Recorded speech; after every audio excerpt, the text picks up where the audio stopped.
헨리 루스라고 하는 사람과 브리턴 헤이던이라고 하는 두 젊은 사람이 뉴욕의 한 식당에서 만남을 가졌습니다. 이들의 꿈은 새 시대를 대변할 시사 잡지를 만드는 것이었습니다. 미국 내뿐만 아니라 전 세계에서 돌아가는 새로운 뉴스들을 간결하면서도 시사성 있게 소개할 잡지를 만들고 싶어 했습니다. 근데 잡지명을 무엇으로 할 것인가 딱히 떠오르는 단어가 없어서 고민하던 가운데에 이들이 식당을 나와서 뉴욕 지하철을 탔습니다. 근데 지하철 광고판에 이런 글귀가 새겨져 있었습니다. Time for the change. 변화를 위한 시간 혹은 변화의 때, 그렇게 번역할 수 있는 문구가 보였습니다. 그걸 보는 순간 두 사람은 약속이나 한 듯이 저거다 그렇게 외치고 거기에서 한 글자를 따서 잡지의 이름을 결정을 했습니다. 그렇게 해서 탄생한 유명한 잡지가 타임이라고 하는 뉴스 매거진이 된 것입니다. 오늘날 미국 내에서 피플지 다음으로 많은 발행 부수를 자랑하는 대표적인 시사 저널이 되었습니다. 보편적으로 사람들은 새로운 변화를 좋아합니다. 또한 그것을 기대하고 추구하는 것을 볼 수가 있습니다. 왜냐하면 그렇게 해야지 발전도 일어날 수가 있고 더 나은 세상을 경험할 수 있다고 믿기 때문입니다. 그래서 환경을 바꿔보기도 하고 시스템을 체인지하기도 하고 가구나 집을 새 것으로 바꾸기도 합니다. 여자분들의 경우는 매일 옷도 바꿔 입지 않습니까? 새롭게 보이기 위한 열망이라고 할 수가 있겠습니다. 그래서 나온 이야기가 산타클로스는 절대로 여자일 수가 없다. 남자인 이유가 무엇인지 아시죠? 여자라면 어찌 매년 같은 옷을 입고 나타날 수가 있겠습니까? 사람들은 새로운 것을 좋아합니다. 새로운 것을 추구합니다. 그런데 과연 무엇이 새 것이냐에 대해서는 정확한 데피니션을 갖고 있지 못합니다. 솔로몬은 전도서에서 해 아래 새 것이 없다 그런 말을 했습니다. 아무리 둘러보아도 새롭게 보이는 것이 없고 과거에 있던 것만 계속 반복해 존재하는데 과연 어디서 새로운 것을 찾을 것인가? 결론부터 말씀을 드리면 이 세상에는 새로운 것이 없습니다. 우리 인생의 바깥에도 새로운 것은 오지 않습니다. 참된 새로움은 우리 내면에서 시작하는 것이고 그 새로움의 근본 원인자는 예수 그리스도십니다. 그러므로 예수를 만나지 아니하면 진정한 차원의 새 변화는 체험할 수가 없습니다. 새로운 시대가 도래하는 것도 그리스도와 함께 오는 것이고 우리 개인의 삶 속에 새 변화가 일어나는 것도 그리스도를 통해서만 가능한 것입니다. 그래서 고린도후서 5장 17절은 이렇게 기록하고 있습니다. 그런즉 누구든지 그리스도 안에 있으면 새로운 피조물이라 이전 것은 지나갔으니 보라 새 것이 되었도다. 어떤 사람이든지 if anyone is in Christ 누구든지 그리스도 안에 있게만 하면 he is a new creation. 그 사람은 새로 만들어진 새 창조품과 같다. The old has gone and the new is here.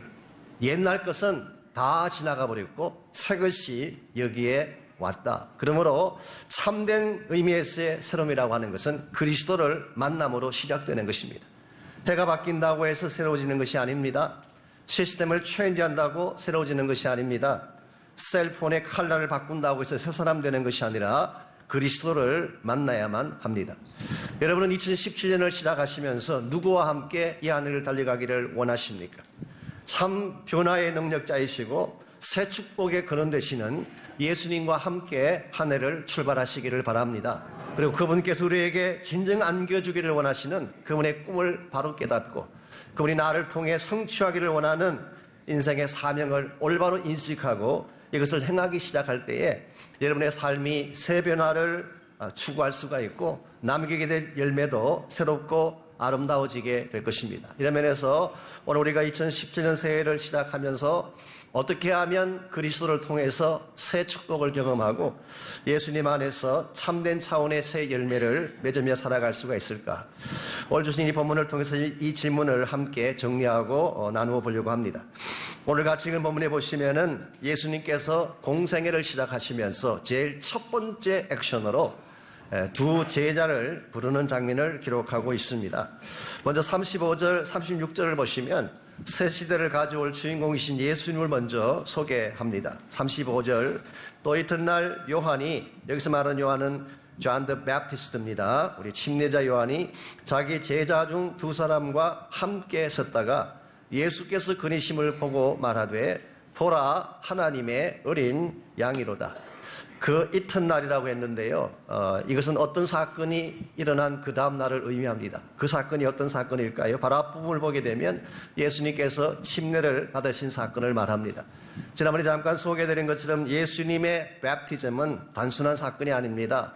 이것은 예수님이 공적으로 사역을 시작한다고 하는 출발점이 되기도 하고 구속사적으로 설명을 드리자면 officially messianic age가 시작된 지점. 그래서 엄격한 의미에서 구약과 신약을 나누는 분기점이 바로 Baptism of Christ, 그리스도의 침례 사건입니다. 이와 같이 예수님이 officially 새 시대를 시작하고 공생애를 시작하신 직후에 이제 제자들을 모으는 과정에서 먼저 침례를 베풀었던 요한이 예수님을 제자들에게 소개한 것입니다. 이 주는 하나님의 어린 양이다. Lamb of God이라고 했습니다. 29절에서는 조금 더 fully 그분을 소개했습니다. 세상 죄를 지고 가는 하나님의 어린 양이다. 이것은 장차 예수님께서 어떠한 역할을 하시며 예수님께서 만드실 나라의 네이처가 무엇인지를 암시적으로 잘 보여주고 있습니다. 어린 양이라고 하는 것은 유월절 어린 양을 지칭합니다. 여러분 기억하시겠지만 이스라엘 민족이 애굽에서 종살이 하다가 해방을 받았습니다. 출애굽을 하게 되죠. 근데 출애굽하기 바로 전날 밤에 어린 양을 잡아서 그 피를 문설주와 인방에 바른 집에는 죽음의 사자가 왔다가 뛰어넘어갔어요. 패스 오버를 한 것입니다. 그래서 죽음이 왔지만 피가 있는 그 집은 죽음이 임하지 않고 지나갔다. 패스 오버를 했다. 그래서 이것을 기념해서 지키기 시작한 유명한 절기가 패스 오버, 유월절이라는 절기가 된 것입니다. 그러므로 유월절 어린 양은 속죄의 양을 말합니다. 피를 흘림으로 말미암아 죽음의 저주가 떠나가게 하고 생명을 건지는 역할을 하는 양. 이런 측면에서 예수님의 사역을 생각해 보면 예수님은 이 땅에 오신 목적이 죽기 위해 오셨어요. 즉 군림하기 위해서 오신 것도 아니고 착취하고 빼앗기 위해서 오신 것이 아니라 오히려 자기 생명을 희생하고 내어줌으로 말미암아 수많은 자들의 생명을 구원하기 위해서 이 땅에 오신 분이 어린 양 되신 예수님이셨습니다. 예수님 당시 때에 세상을 통치하던 통치자들, 특별히 로마를 다스리던 황제들은 그렇지 않았습니다. 그들은 착취하기 위해서 존재하는 사람들이었어요. 군림하기 위해서 존재하는 사람들이었습니다. 오늘날도 많은 집권자들이 있지만 대다수의 집권자들은 군림하고 착취하고 빼앗기를 원하는 사람들인데 예수님은 그런 목적으로 이 땅에 오시지 않았습니다. 자신의 생명을 내어주고 희생함으로 말미암아 참된 기쁨과 회복을 안겨주기 위해 오신 분. 그러므로 이와 같은 목적으로 이 땅에 오신 분이 어린 양 되신 예수님이기 때문에 주님께서 세우실 나라도 이 땅의 나라와는 구별되는 것입니다. 이 세상 나라처럼 착취와 빼앗김이 있고 고통과 눈물과 저주가 있는 그런 나라가 아니라 사랑과 진리가 다스리는 나라, 하나님의 공의가 다스리는 나라, 그래서 참된 평화와 기쁨이 존재하는 생명의 나라, 이게 소위 말하는 Kingdom of God, 하나님의 나라라고 부르는 것입니다. 예수님께서 이 땅에 오신 목적은 바로 이 나라를 세우기 위한 것이고 이와 같이 하나님께서 세우실 새로운 나라를 위해서 제자들을 부르셨고 오늘 여러분과 저를 부르고 계십니다. 우리가 이 주님을 정확하게 만나고 이 주님께서 만들기를 원하시는 그 나라 사역에 동참할 때에 여러분과 제가 올바른 삶을 살아갈 수가 있게 되고 남기게 되는 열매가 거룩하고 아름다워지는 것입니다. 우리가 어떻게 하면은 이 예수 그리스도와 함께 새로운 나라를 만들고 새 축복의 길을 여는 이런 아름답고 거룩한 삶을 우리가 추구할 수가 있을까요? 오늘 본문에 보시게 되면 최초의 두 제자가 예수님의 사역에 동참하는 이 과정을 통해서 우리가 어떻게 하면 주님과 함께 새 삶을 출발할 수 있을지 그 몇 가지 원리를 정리해 볼 수가 있습니다. 제일 첫 번째로 주님과 함께 새 삶을 향해 나가기를 원한다면 질문을 바로 할 수 있어야 됩니다. 바른 질문이 바른 답을 얻는 것입니다. 우리가 참으로 새 삶을 출발하기 원한다면 우리가 근본적으로 던져야 될 질문이 하나 있습니다. 오늘 본문 37절, 38절을 보면은 그 질문의 내용이 소개되어 있습니다. 먼저 37절, 두 제자가 그의 말을 듣고 예수를 따르거늘. 여기서 두 제자는 침례 요한의 제자였죠. 침례 요한은 말씀드린 것처럼 구약을 대표하는 구약의 마지막 선지자였는데, 구약의 마지막 선지자를 추동했던 두 사람이 이제 새 시대로 그들의 삶의 여정을 바꾸는 것을 볼 수가 있습니다.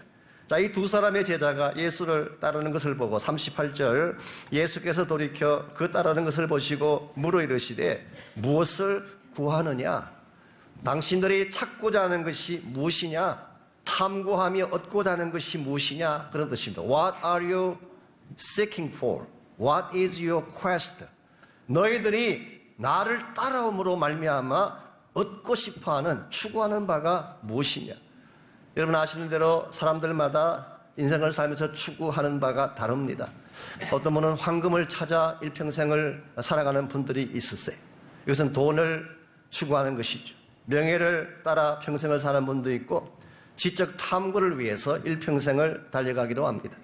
요즘에 한국 케이스를 보게 되면 대권을 잡기 위해서 물불 가리지 않고 달려가는 사람들도 있지 않습니까? 우리가 무엇을 탐구하느냐, 무엇을 세킹하느냐에 따라서 우리가 얻게 될 열매가 달라지게 되는데, 이와 같이 예수님께서 그 두 제자에게 너희들이 추구하는 바가 뭐냐? 그렇게 물었을 때에 두 제자의 답변이 나와 있습니다. 우리가 이 답변을 보게 되면 정말 이 두 제자가 추구하고 싶고 얻고 싶은 것이 무엇인지를 발견할 수가 있습니다. 이르되 랍비여 어디 계시오나이까? 이것은 바로 예수님의 거주지를 묻는 질문입니다. Where are you staying? 예수님께서 계시는 곳이 어디입니까? 예수님이 거주하시는 위치가 어디입니까? 사실 이것이야말로 타락한 모든 인간이 물어야 될 궁극적인 질문이라고 할 수가 있습니다. 창세기에 보게 되면 인간이 범죄한 직후에 원래 있던 곳에서 쫓겨났습니다. 외관상으로 보게 되면 에덴에서 쫓겨난 것처럼 보이지만 궁극적으로는 하나님으로부터 쫓겨난 것입니다. 우리 모두는 하나님 안에 거하던 존재였는데, 하나님과 함께 생활했던 존재였는데, 범죄하는 순간 하나님으로부터 쫓겨났어요. 즉 하나님의 위치를 벗어난 것입니다. 이 순간부터 우리는 모든 것을 잃어버리게 됩니다. 마음의 기쁨도 상실하게 되고 평안도 사라지게 되고 무엇보다 생명의 줄도 끊어지게 되고, 수없이 노동하고 일하고 일해도 손에 잡는 것은 결코 채워지지 아니하는, 항상 모자람과 허무함이 존재하는, 이것이 바로 인간 실존이 되고 만 것입니다. 그래서 록펠러가 했던 유명한 말이 있지 않습니까? 한 기자가 당시 최고의 미국 갑부였던 록펠러에게 물었습니다. 당신 정도의 부라면 만족하시겠습니까? 록펠러가 No, 아니요, 만족할 수 없습니다. 뜻밖의 질문에 기자가 다시 한번 더 물었습니다. 그러면 얼마나 더 가지면 만족할 수가 있겠습니까? 록펠러가 대답하기를 Just a little more. 조금만 더 가지면. 그걸 가지면 또 뭐라고 답하겠어요? Just for a little more. 이것이 우리 인간이 가지고 있는 실존이에요. 아무리 가져도 만족할 수 없습니다. 아무리 채우려고 해도 채워지지 아니하는 존재가 인간 실존인 것입니다. 이와 같이 무엇을 가져도 만족할 수 없고 어떠한 물질을 소유해도 행복할 수 없는 이 인간이, 즉 하나님을 떠났던, 하나님의 위치를 벗어났던 인간이 회복하기 위해 돌아가야 될, 우리 인간이 궁극적으로 추구하고 물어야 될 질문은 하나님의 위치를 찾고 그분에게로 돌아가는 것입니다. 이것이 우리 모두가 추구해야 될 본래적 위치이고, 이것이 바로 하나님의 품 안이라고 할 수가 있습니다. 여러분과 제가 인생을 바로 살기를 원하고 참된 차원의 변화를 경험하기를 원한다면 내가 본래 있어야 했던 곳인 하나님의 품, 그리스도 안으로 돌아가야 하는 것입니다. 그때부터 회복이 일어나기 시작하고 생명의 역사가 다시 일어나기 시작하고 무슨 일을 하든 가치 있고 의미 있고 열매 있는 삶을 누리게 되는 것입니다. 여러분은 2017년 한 해 동안에 무엇을 추구하며 살기를 원하십니까? 저는 여러분 한 분 한 분이 주님을 찾고 찾으시는 한 해가 되시기 바랍니다. 세상에 다른 어떠한 것보다도 예수님 만나기를 갈망하고 그분을 사모하고 그분과 함께 거하기를 원하는 이러한 열망으로 여러분이 한 해를 시작하게 된다면 여러분 삶 속에 분명히 새 축복은 일어날 줄 믿습니다. 이와 같이 우리가 주님과 함께 새 삶을 시작하려면 먼저 바른 질문, 바른 퀘스트가 필요해요. 두 번째로 우리가 주님과 함께 새롭게 출발하려면 바른 체험이 필요한 것입니다. 쉽게 표현하면 변화의 체험을 말합니다. 오늘 본문을 보시면은 이와 같이 두 제자가 바른 질문과 바른 탐구를 했더니 예수님께서 초청을 하십니다. 그 초청의 내용이 39절입니다. 예수께서 이르시되 와서 보라. 그러므로 그들이 가서 계신 데를 보고 그날 함께 가하니 때가 10시쯤 되었더라. 추구하는 주님을 만나기를 소원해서 주님의 위치를 묻는 그 질문에 대해서 주님 간단하게 대답하셨어요. Come and see. 와 보라. 여러분 진리는 간단합니다. 단순한 것입니다. 복잡하지 않아요. 가짜일수록 많은 설명이 필요하고 장황한 이야기들이 필요합니다. 옛날에 약장수들이 왜 말을 많이 하는지 아세요? 그들이 팔고 다는 것이 가짜이기 때문에. 진짜면 설명이 필요 없어요. 잡수시면 아는 것입니다. 먹어보면 나오는 것입니다. 오늘 예수님께서 오프하신 내용이 이것입니다. Come, 와, 보면 알게 된다. 이것이 바로 주님께서 우리에게 소개하는 참된 초청이고 이것이 신앙세계의 본질이라고 할 수가 있습니다. 신앙세계라고 하는 것은 따지고 계산하고 논리 가운데 설득당해서 알게 되는 것이 신앙세계가 아니라 와 보면 경험하게 되는 것. 여러분이 제가 하나님에 대해서 아무리 설명해도 여러분 다 이해 못해요. 그러나 주님 만나면 설명이 필요 없어요. Come and see. 오늘 본문에 나오는 두 제자는 이와 같은 주님의 초청을 받고 실제로 예수님께 갔습니다. 그리고 갔을 때 그 시각을 오늘 성경은 10시쯤 되었다고 설명하고 있습니다. 여기서 말하는 10시가 유대인의 시각을 말하는 것인지 아니면 로만 타임, 로마인들의 시각을 말하는 것인지는 분명하지가 않습니다. 학자에 대해서 조금 차이가 있는데요. 만약 유대인의 시각이라면 오후 4시를 의미하는 것이고 로마 사람들의 시각이라면 우리와 같기 때문에 오전 10시를 말하는 것입니다. 어느 케이스든 큰 상관없어요. 이 두 제자는 그날 예수님 만나고 주님 계신 곳에서 하룻밤을 같이 보낸 것입니다. 뭘 했는지 어떤 대화를 했는지 we don't know. 그냥 예수님과 하룻밤을 보내고 났더니 그 다음날 큰 변화가 일어난 것을 오늘 성경이 소개하고 있습니다. 40절에서 42절까지를 보게 되면 한 세 가지 차원의 변화가 일어난 것을 우리에게 소개합니다. 40절, 요한의 말을 듣고 예수를 따르는 두 사람 중에 하나는 시몬 베드로의 형제 안드레라. 두 명의 침례연의 제자 가운데 한 명의 성함은 밝혀졌습니다. 안드레였어요. 그렇다면 또 다른 한 명은 누구일까요? 오늘 본문에 이름이 나와 있지 않습니다. 제가 말씀드렸죠. 요한복음에서 특징 중에 하나가 본인이 저자이기 때문에 본인 이름은 절대 기록하지 않는다고. 그러므로 알려지지 아니한 또 다른 한 사람은 거의 99% 사도 요한을 말하는 것입니다. 그래서 예수님의 첫 번째 두 제자는 사도 요한과 안드레였습니다. 41절, 그가 먼저 자기의 형제 시몬을 찾아, 즉 안드레가 자기 형님을 찾아갔습니다. 말하되 우리가 메시아를 만났다 하고, 메시아는 번역하면 그리스도라, 데리고 예수께로 오니 예수께서 보시고 이르시되 내가 요한의 아들 시몬이니 장차 게바라 하리라 하시니라. 게바는 번역하면 베드로라. 여기서 하룻밤 주님과 함께 거처를 같이 한 결과 세 가지 변화가 일어난 것을 소개합니다. 첫 번째가 인식의 변화예요.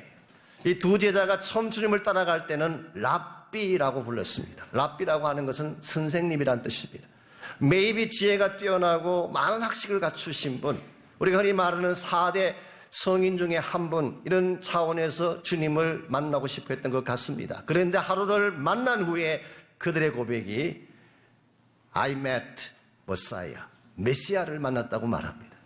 단순한 선생이 아니라, 단순한 지혜자가 아니라 하나님의 아들 그리스도라는 사실을 발견하고 예수 그리스도를 하나님의 아들로 인정하는 인식의 변화, 첫 번째 변화였습니다. 두 번째는 역할의 변화가 일어났습니다. 지금까지 초청받고 수동적으로 살아왔던 이 사람이 적극적으로 자기가 만난 예수를 증거하는 역할이 달라지게 됐어요. 여러분이 진짜를 만나고 나면 그냥 그것을 혼자 품고 있을 수가 없어요. 자랑하고 싶어져요. 묻지 않는데도 막 말하고 싶어지고 혼자 싱글벙글 웃고, 이게 좋은 것을 가졌을 때 일어나는 티피컬한 현상이에요. 예수님이 진짜 보배라면 예수를 만나는 후에 그냥 있을 수가 없어. 만나면 자꾸 말하고 싶어요. 전하고 싶어요. 그래서 이 사람들은, 특별히 안드레는 자기 형님이었던 시몬을 찾아가서 전도를 한 것입니다. 세 번째로, 이 세 번째 케이스는 시몬 베드로의 변화의 케이스입니다만은, 이제 이 시몬이 안드레의 소개로, 자기 동생의 소개로 예수님을 만나게 되자 그때 예수님께서 그의 이름을 바꾸어 주었어요. 원래 본명은 시몬입니다. 시몬이라는 이름은 그 당시 유대 사회에서 유명한 이름 중에 하나예요. 창세기에 보게 되면 야곱이 12아들을 두었는데 그중에 두 번째 아들이 시몬이었어요. 구약에 나오는 시몬은 성격이 좀 급하고 충동적인, 그래서 exactly 똑같은 성품을 가진 베드로에게 그 이름이 붙여졌어요. 그래서 원래 시몬, 바요나라고 하는 것은 자기 아버님 이름이 요나인데 요나의 아들 시몬이 원래 본명이었습니다. 그랬는데 예수님께서 그를 보시고 앞으로 너의 이름을 게바로 바꿔야 될 것이다. 이 게바라고 하는 말은 아람어입니다. 반석이란 뜻이에요. 그래서 지금까지 충동적이고 급하고 자기 성질대로 살았던 이 시몬을 이제는 견고하게 흔들리지 아니하는 단단한 반석 같은 존재로 변화시키신 이 게바를 헬라말로 번역을 하면 페트로스, 여기서 나온 영어가 피터, 베드로가 된 것입니다. 오늘 하나님을 만나게 되면, 예수님 만나게 되면 누구나 변화가 일어나게 돼 있어요.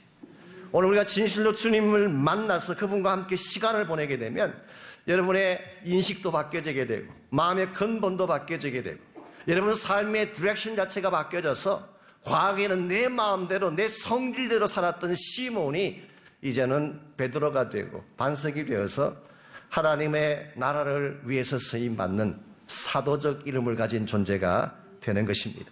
저는 여러분 한 분 한 분이 다른 어떤 대상보다도 이 변화의 능력자이신 예수님을 깊이 만나는 한 해가 되시기 바랍니다.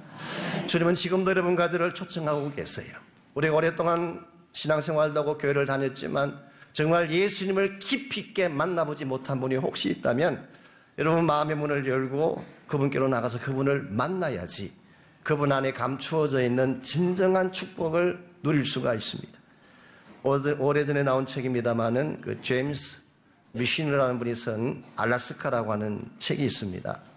이 책은 원래 이 미시너가 40세 때 쓰려고 그때 자기가 알래스카를 방문을 하고 그 일행기를 쓰려고 계획했던 책인데, 알래스카가 아시는 굉장히 추운 곳이잖아요. 그래서 이분이 알래스카가 뭐 영하 50도까지 내려가고 뭐 유콘 강가가 너무 춥고 이제 그런 말을 듣고는 계속 미루어왔대요. 이 핑계 저 핑계 대면서 알래스카를 가지 않고 미루었어요. 몇 년을 미루었느냐? 약 40년을 미루었어요.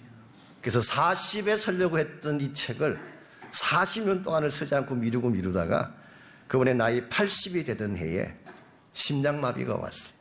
그래서 그냥은 살 수가 없어서 바이패스 수술을 받고 겨우 생명을 건지긴 했습니다만은 이것이 계기가 되어서 본인이 죽기 전에 그렇게 열망했던 알래스카를 한번 방문하고 그러고 내가 떠나도 떠나자. 그래서 나이 80이 넘은 그 시점에 알래스카를 갔습니다. 가보았더니 얼마나 좋은지 경치가 기가 막히고 공기가 맑고 사냥도 할 수 있고 연어도 막 떠다니고 찌르면 다 연어가 다 나오고 회는 얼마나 싱싱한지 그냥 입에 녹고 말이죠. 그래서 이분이 처음에는 그냥 한번 죽기 전에 방문하겠다고 갔는데 한 달, 두 달 계속 그곳에 눌러 살게 됐어요. 싱싱한 회를 먹으면서 건강한 맑은 공기를 쉬면서 어떻게 됐을까요? 건강이 좀 회복되어 가서 얼마나 몸이 좋아지게 되는지. 그래서 이분이 거기에 머물면서 누렸던 알래스카의 축복을 책으로 기술에 남긴 것이 알래스카라고 하는 책이 된 것입니다. 여러분 그 책 속에서 이분이 가장 후회하는 것이 무엇인지 아십니까? 왜 진작 오지 않았는가?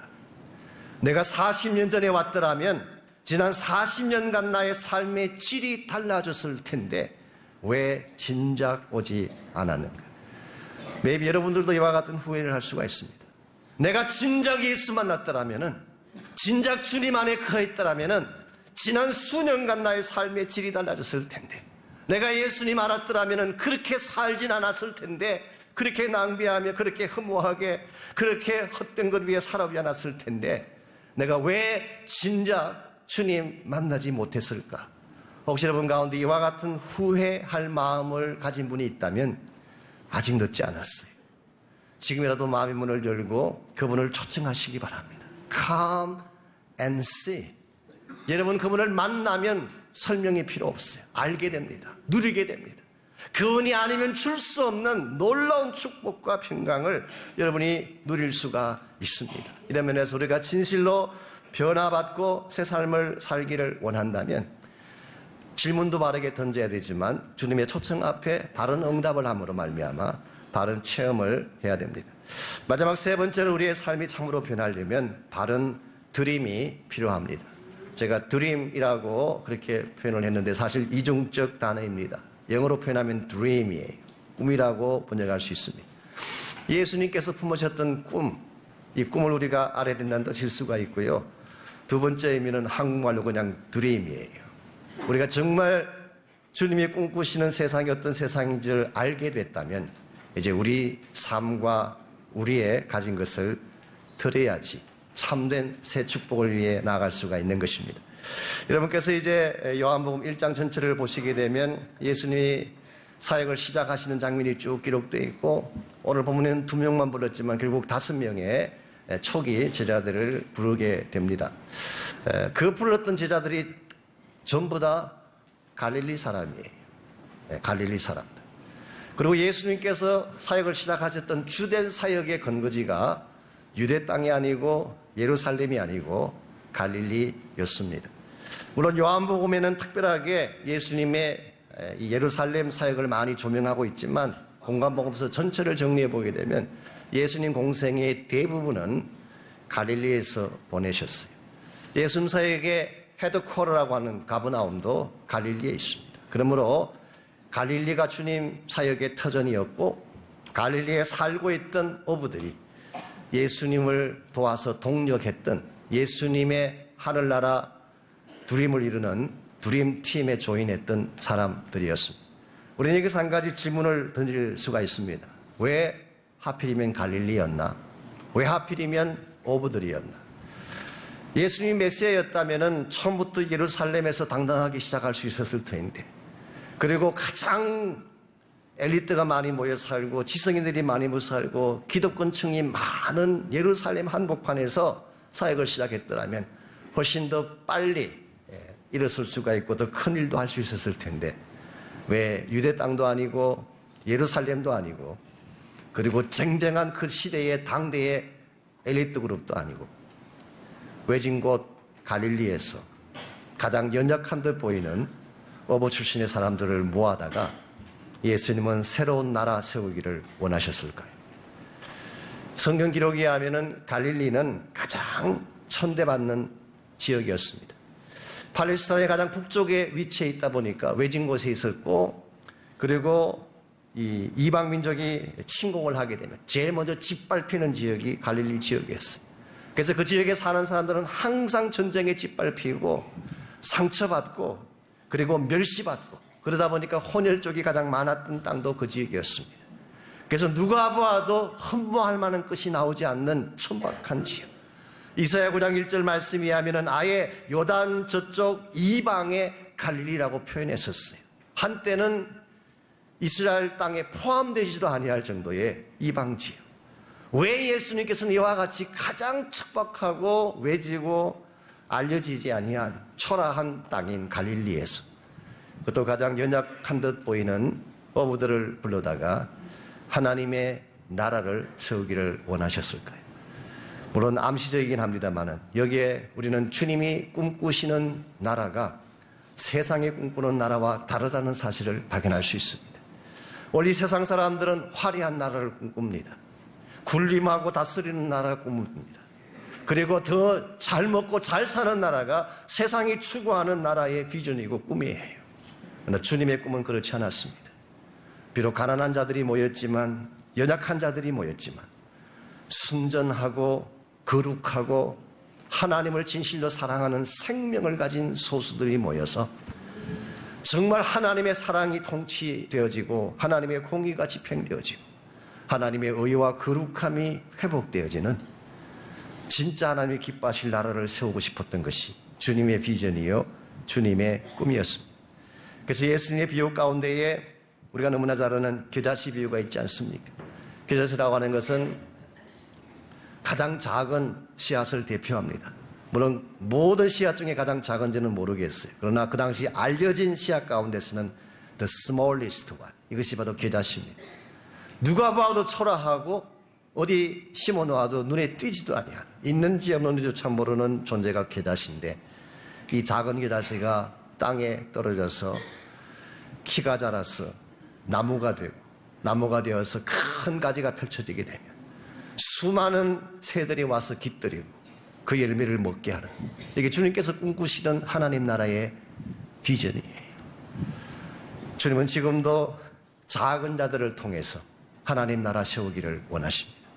우리가 비록 겨자씨처럼 미미해 보이지만, 세상 사람들이 볼 때는 가치도 없고 존재도 없는 것처럼 보여지지만, 우리 안에 복음의 생명이 살아있기만 하다면 우리를 통해서 하나님은 큰 나무를 세우시고, 그리고 수많은 지친 영혼들이 와서 깃들고 또한 열매를 따먹고 하나님의 사랑을 누리게 만드는, 이것이 여러분 한 분 한 분을 향하신 하나님의 비전이고 또한 저희 교회를 향하신 하나님의 드림이라고 저는 생각합니다. 여러분들이 예수를 따른다고 하는 것은 이와 같은 드림을 위해서 따르는 것입니다. 말 여러분 가운데 주님을 따라감으로 말미암아 세상적인 영광을 누리기를 기대하고 따른다면 maybe 여러분 실망할 수 있습니다. 성공하고 형통하고 세상의 고관 대작에 올라가게 되고, 말 여러분이 이와 같은 것을 기대하고 주님을 따르기 시작하셨다면 maybe 여러분 실망할 수 있습니다.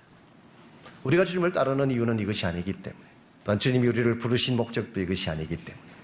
그러나 만일의 경우 여러분과 제가 지금은 작고 초라하고 보잘것없지만 언젠가 하나님께서 이룩하실 거룩한 나라의 꿈을 꾸고 수많은 열방들이 하나님께로 돌아와서 모든 나라 백성 족속 방언으로 헬 수 없는 수많은 자들이 하나님께로 돌아와서 하나님의 보좌 앞에서 구원하심이 하나님과 어린 양에게 있도라를 찬양하는 이 놀라운 꿈과 비전을 위해 여러분이 주님을 따라오기 시작했다면 여러분의 꿈은 가장 값지고 여러분이 맺게 될 열매는 가장 창대리라고 저는 믿습니다. 여러분이 이제 한 해를 시작하시는데 누구와 함께 무엇을 위해 달려갈 것인지를 결정하셔야 됩니다. 세상 사람들이 막연하게 한 해 소원을 세우고 세상에 영광된 목적을 세우고 세상 사람들은 지금도 열심을 다해 뛰고 있지만 우리는 그와 같은 소원이 아니라 주님이 마음에 품으신 소원, 주님이 꿈꾸고 계시는 그 세상을 이룩하기 위해서 나의 삶도 드리고 시간도 드리고 물질도 헌신해서 그의 나라 영광 위에 달려가는 우리 모두가 되었으면 좋겠습니다.